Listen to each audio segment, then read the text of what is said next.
Em nome do Pai, do Filho e do Espírito Santo. Amém. Vinde, Espírito Santo, enchei os corações dos vossos fiéis e acendei neles o fogo do vosso amor. Enviai o vosso Espírito e tudo será criado, e renovareis a face da terra. Oremos.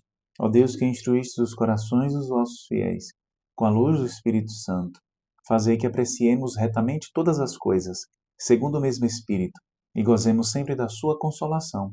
Por Cristo nosso Senhor. Amém. Maria, sede da sabedoria, rogai por nós. São José, rogai por nós. Em nome do Pai, do Filho e do Espírito Santo. Amém. Meu querido irmão, minha querida irmã, seja muito bem-vindo ao nosso canal. Nós estamos fazendo o nosso percurso de meditação sobre o livro dos Provérbios e dentro desta obra nós nos encontramos no prólogo que corresponde aos 9 primeiros capítulos.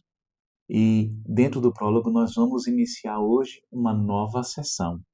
Mas antes mesmo de adentrarmos nesta sessão e especificamente no versículo de hoje, eu tenho um motivo de alegria, na verdade, motivo de alegria muito grande para poder partilhar com vocês. Precisamente neste vídeo, nós estamos fechando o 100º vídeo, ou seja, este é o vídeo de número 100 de meditação sobre os versículos do livro dos Provérbios.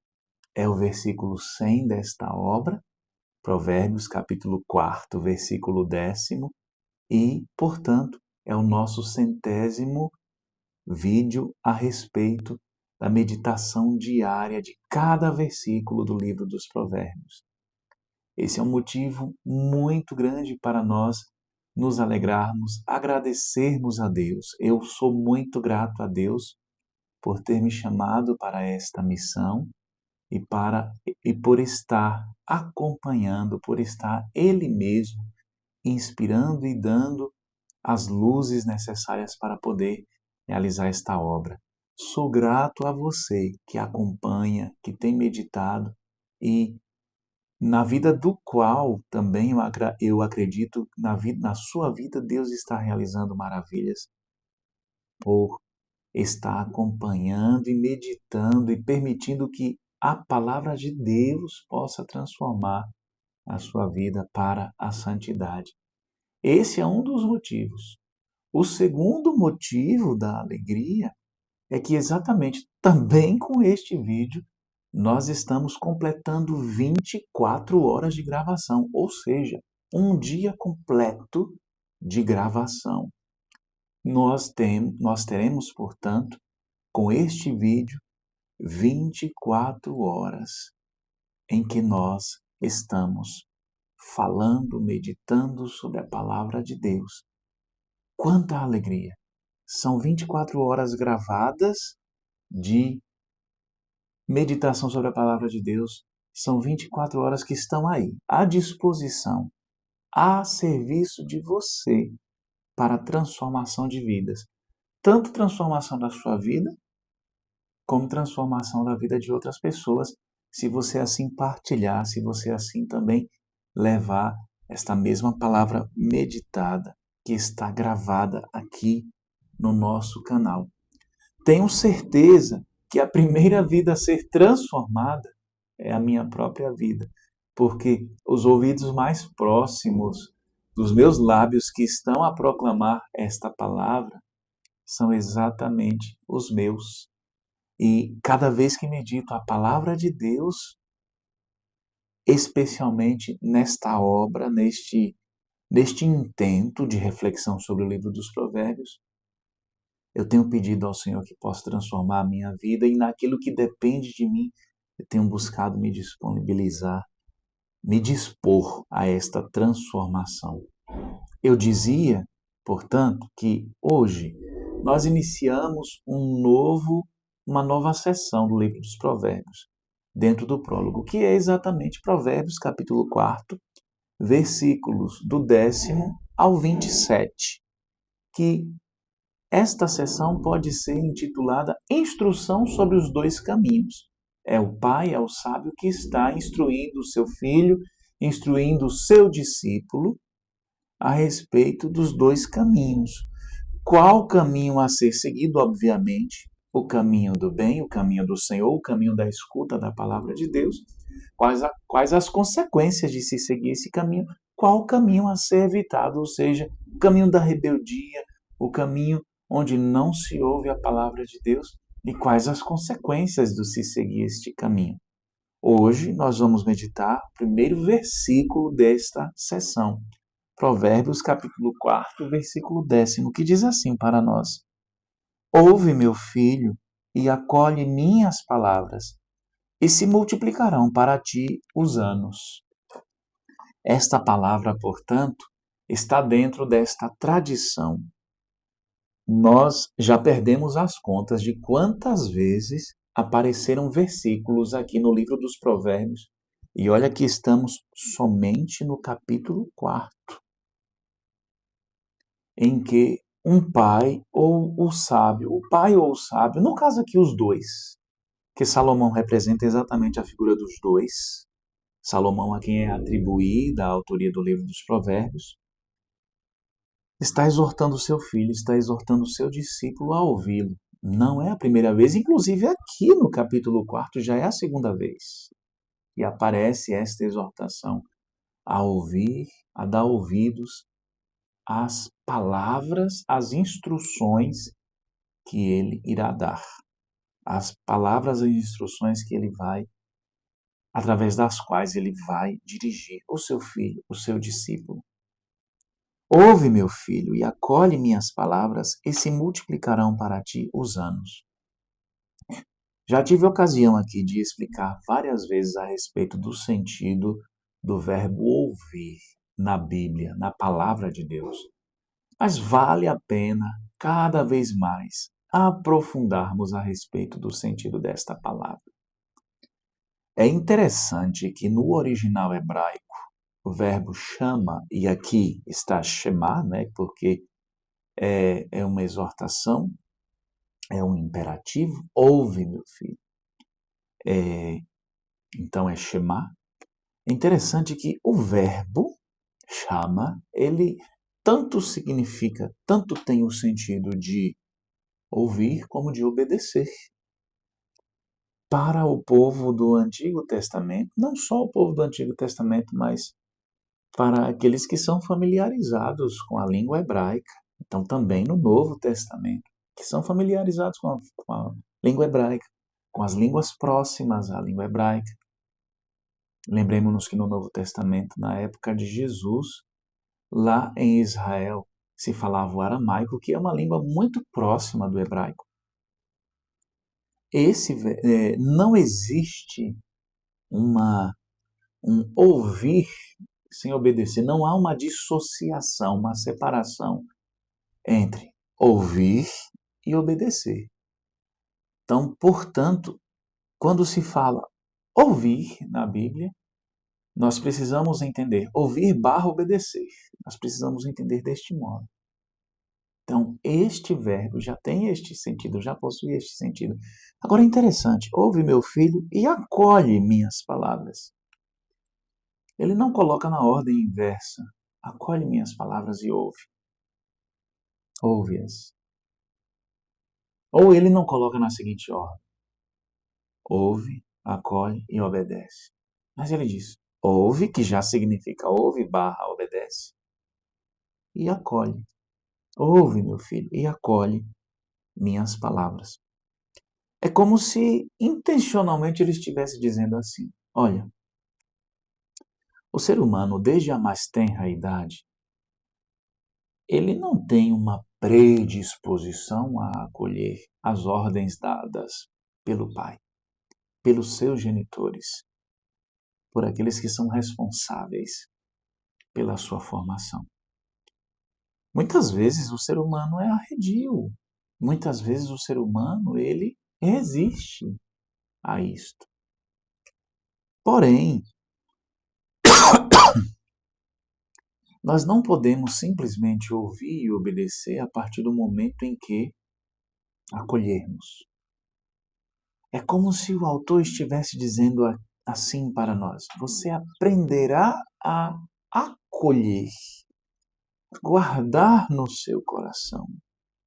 Você aprenderá a ter gosto por essas palavras, se antes você estiver predisposto a ouvir e obedecer.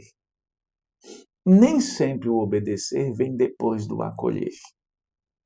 Muitas vezes, o caminho é o inverso. Muitas vezes é necessário primeiro obedecer para depois, com a maturidade, quando se chega à maturidade, é que vai se perceber o sentido daquilo ao qual está se obedecendo. E, portanto, se acolhe. Aí a obediência já não é mais simplesmente uma simples execução porque alguém maior que eu está, alguém que possui autoridade está a me, a me passar este mandamento. Mas agora, somente o caminho, somente o caminhar, somente através da maturidade, chegando à maturidade da fé, à maturidade psicológica. Somente assim é que se chega a acolher, ou seja, a obedecer agora, mas obedecer com o coração sincero. Aqui também este versículo está fazendo uma exortação para nós, principalmente para quem é pai e para quem é mãe. Não se eximir de educar os filhos. Há pessoas que acham que o fato de ter gerado uma vida em si já é algo grandioso e já é um fato pelo qual já é um motivo para que aquele que recebeu do seu genitor a vida seja-lhe grato. De fato, aqueles que geram uma vida estão participando de um modo muito direto do ato divino da criação. De fato, é algo grandiosíssimo. Mas o autor sagrado aqui, com essas palavras, quando ele diz: ouve, meu filho, e acolhe minhas palavras, e se multiplicarão para ti os anos. O autor está dizendo aqui, em outras palavras, o seguinte: pelo ato da geração, teu pai te deu a vida. E pelo ato da educação, ele está te dando o prolongamento da vida e está te dando a conservação da vida. Educar, portanto, segundo a concepção bíblica, educar é mais do que gerar a vida. Educar, portanto, é conservar a vida, é torná-la perene. É por isso que os pais não podem se eximir de educar seus filhos. Os pais não podem terceirizar esta responsabilidade para outros. Os pais não podem se eximir de formar os seus filhos, discipliná-los, ensiná-los no caminho da retidão, no caminho da fé, ensiná-los a serem homens, ou seja, a serem seres humanos. Ensiná-los, sim, porque se aprende a ser ser humano. Se aprende a ser ser humano. Não basta simplesmente possuirmos a natureza humana, mas esta natureza, a qual já recebemos no ato da geração, ela precisa ser aprendida. Os pais precisam ensinar os seus filhos a serem verdadeiros homens, a se comportarem como homens. Os pais precisam, e quando eu falo aqui os pais, eu estou me referindo a pai e mãe. Os pais precisam, sim, ensinar os seus filhos, educar os seus filhos. E isto é uma tarefa inalienável. Não pode ser passada para outros. Eu falava há alguns dias, inclusive naquela meditação em que fazia com a minha amada esposa, Gidalva, eu falava que hoje em dia nós temos muitos filhos órfãos de pais vivos. Por quê? Nós falávamos isto. Por quê? Porque muitos pais estão terceirizando a tarefa de educar os seus filhos. Olha, meus amados irmãos e irmãs, eu lido diretamente com jovens, com adolescentes, melhor dizendo, com pré-adolescentes. Muitos de vocês sabem que eu sou professor. E quantas vezes em sala de aula, não só eu, mas também os meus colegas de profissão, precisam empenhar-se, nós precisamos nos empenhar em cumprir a tarefa que era para ter sido realizada pelos pais. Ensinar bons modos, ensinar a respeitar o próximo, a tratar as pessoas com carinho, com decência, ensinar a controlar os impulsos, principalmente a controlar a ansiedade. E hoje em dia nós vemos muitas vezes crianças, adolescentes ansiosos, justamente por não ter a atenção que deveriam ter da parte dos pais. Justamente por serem crianças, adolescentes, pré-adolescentes, que não recebem um ensinamento direto. Mal têm contato com seus pais. Vivem na mesma casa, no mesmo lar, no mesmo lugar. Mas seus pais não estabelecem uma relação direta com eles. Não os ensinam. Às vezes, enquanto educador, nós nos vemos na posição de precisar ensinar coisas básicas que já deveriam ter recebido lá de berço, lá em casa. Não terceirize a educação do seu filho. Não passe para outros aquilo que é tarefa sua, porque compete a você formar o seu filho, educar e educar na fé também. Principalmente isso, a palavra de Deus, quando fala aqui, está se referindo principalmente ao educar na fé, a ensinar as instruções do Senhor. O básico, ensinar os 10 mandamentos. O básico, isso. O básico dos básicos. Ensinar os 10 mandamentos.